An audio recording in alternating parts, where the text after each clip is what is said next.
আসসালামু আলাইকুম বন্ধুরা। আমরা আছি এখন ভালুকা থানাধীন আমিরাবাড়ি। এটা ইউনিয়ন পড়ে। আর হচ্ছে এটা ওয়ার্ড বলতে পারেন গুজিয়াম। গুজিয়াম তার একটি নাম আছে মানালি। মানালি আমি আসলে কি একটা দৃশ্য মনে পড়ে। বনি আমনকে এই নেট দুনিয়ার বাংলার মানুষ অনেককেই চিনেন, যারা একজন নামকরা ইউটিউবার ১০ জনের মধ্যে বলা যায় একজন। সেই তার মতো আমাকে বলতে হচ্ছে, ঘুরে ঘুরে আমি এই মানালি, গুজিয়া মানালি দেখে গেলাম। সেই মানালি দেখতে যতটুকু অপরূপ, সেই অপরূপটা আপনাদের সামনে আসলে বলার চেষ্টা করলাম। ঘুরে ঘুরে দৃশ্যগুলা দেখানোর চেষ্টা করলাম। বন্ধুরা, আপনারা ভাবতে পারবেন না কতটুকু ভালো লাগতেছে, কতটুকু ভালো লাগতেছে। সেই বনিয়ামিন যদি আমার সাথে আসতো, থাকতো, তাহলে বুঝতে পারতেন যে আসলে এই ডায়ালগটা হয়তোবা বনিয়ামিনের হচ্ছে। বনিয়ামিন অস্ট্রেলিয়া থেকে বললেও আমি বাংলাদেশের সেই ভালুকা থানাধীন গজিয়াম মানালি থেকে বলছি।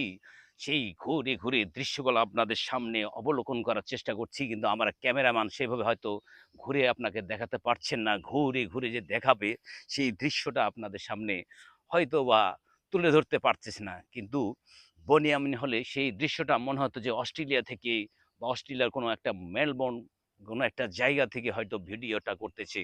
সেই বনিয়ামিন, আপনার উদ্দেশ্যে বলছি, আপনি আসুন, এই ভালুকা থানার গজিয়াম মানালি ঘুরে যান এবং ঘুরে ঘুরে আপনার ভিডিওগুলো করেন। তাহলে বুঝবো যে আসলে কতটুকু আপনি আনন্দ পেয়েছেন। তো আমি বেশ আপনাকে আমি স্মরণ করছি যে বনিয়ামিন আসলে সেই ঘুরে ঘুরে গুজিয়ামের মানালির সেই শাপলা, এই ফুল চত্বর দেখে যেত বলা যায়। এই প্রস্ফুটিত ফুল আমি আগে কখনো দেখতে পাইনি। যখনই গেছি সন্ধ্যাবেলা, আমি কখনো জানতাম না যে শাপলা ফুল রাতে ফুটে থাকে, অর্থাৎ রাতের আকাশে, আসমানের এই যে আল্লাহর ফেরেশতাগণ, আল্লাহ স্বয়ং নিজে নেমে আসেন, ঠিক শাপলাগুলো হয়তোবা আল্লাহর সেই ঊর্ধ্বগমন থেকে নিম্ন গমনে নেমে আসে এবং বান্দাদের সাহায্য করার জন্য আসেন।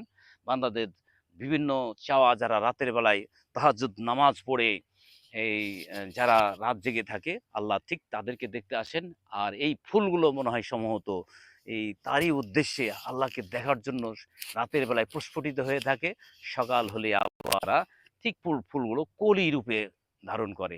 আসলে আমার কাছে সেদিনও মনে হয়েছে যে আমরা আজকে সন্ধ্যাবেলা আসলেও হয়তো ফুলের কালারগুলো বেশি সুন্দর দেখাতো, কিন্তু এই ফুলের কালার রাতের বেলায় শুধু আল্লাহ আর যারা হচ্ছে আল্লাহওয়ালা লোক, তারাই মানে সম্ভবত এই রাতের বেলায় এই ফুলগুলো দেখতে পাই। বিধায় রাতে এই ফুলগুলা ফুটে আল্লাহর সাথে হয়তো সম্ভবত কথোপকথন করে থাকে। জানি না আসলে ফুলেরা কথা বলে কিনা।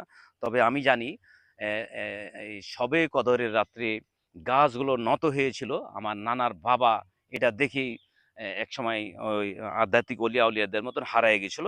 পরবর্তীকালে সে ফকির নামে পরিচিত ছিল। আমার নানাকে আমি বলবো যে এ এ ফকির হিসেবে আমার নানা বংশের নাম পরবর্তীকালে এইটা ধারণ করে। সাধারণত যাই হোক, এই শবে কদরের রাতটাও আমি আনতে বাধ্য হলাম। তো যাই হোক, আমি এই গজিয়া মানালি ঘুরে ঘুরে দেখে গেলাম। আপনারা হয়তো এই